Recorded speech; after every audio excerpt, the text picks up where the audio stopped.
حضرت واصف علی واصف رحمۃ اللہ علیہ فرماتے ہیں، درود شریف ایک درجے کی زیارت ہے۔ نبی کریم صلی اللہ علیہ وآلہ وسلم کا خیال آتا ہی اسی کو ہے جسے خود نبی کریم صلی اللہ علیہ وآلہ وسلم خیال عطا کرے۔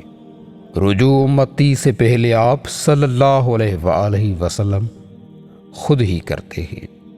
پہلے نبی کریم صلی اللہ علیہ وآلہ وسلم کی اپنی محفل میں اپنی شان کے مطابق اپنے امتی کا ذکر کرتے ہیں، پھر امتی کے لب پر درود شریف جاری ہو جاتا ہے۔ درود شریف سے آپ کا ہر وہ بند دروازہ کھل جاتا ہے جس سے آپ نا امید ہو چکے ہوں۔ درود شریف ہر بند دروازے کی چابی ہے۔ آپ درود شریف کثرت سے پڑھو، تنہا بیٹھو، راتوں کو جاگو اور اللہ تعالیٰ سے اور کوئی سوال نہ کرو، صرف یہ کہو کہ یا اللہ اپنے محبوب صلی اللہ علیہ وآلہ وسلم کی محبت عطا فرما، پھر یہ عطا ہو جائے گی۔ یاد کرو کہ اچانک آپ کے دل کو اداس اور بھاری کر دیا جاتا ہے تو آپ فوراً درود شریف پڑھنا شروع کر دیتے ہو۔ یہ بھی عنایت ہے میرے رب کی۔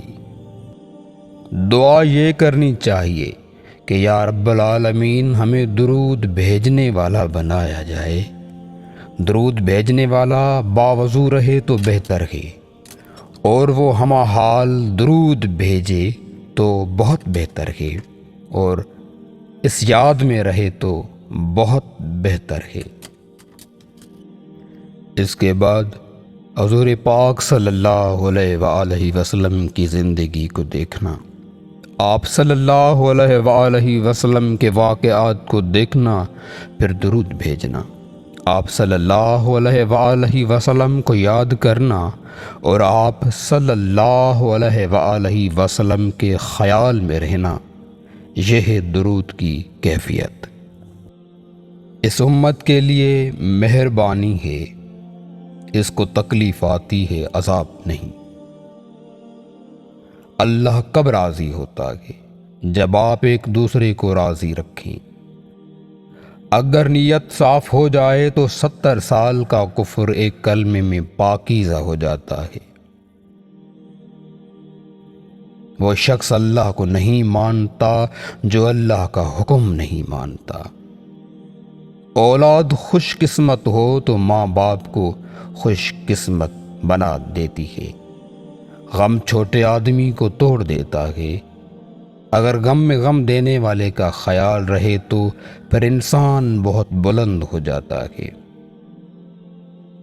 لوگ کہتے ہیں بد دعائیں نہیں دینی چاہیے کیونکہ وہ لگ جاتی ہیں۔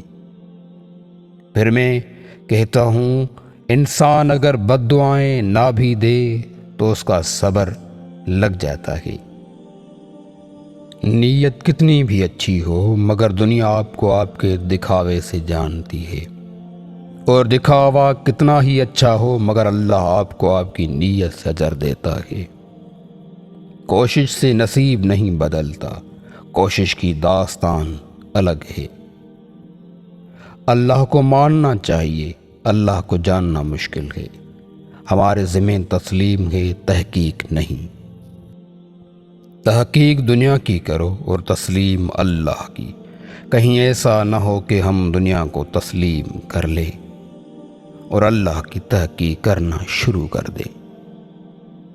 حقیقت آئینے کے عکس کی طرح ہے، آپ قریب ہو جاؤ وہ قریب ہو جاتا ہے، آپ دور ہو جاؤ وہ دور ہو جاتا ہے، آپ سامنے سے ہٹ جاؤ وہ بھی ہٹ جاتا ہے۔ آپ کے دنیاوی محبوب کی کوئی تعریف کرے تو آپ مہربان ہو جاتے ہو۔ اللہ کے محبوب صلی اللہ علیہ وآلہ وسلم کی تعریف کرنے والے پر اللہ مہربان نہیں ہوگا۔ بڑے بڑے لوگ بھی تو مر جاتے ہیں، کچھ کو دنیا میں ہی انعام مل جاتا ہے، مگر میرا انعام خدا کے پاس ہے،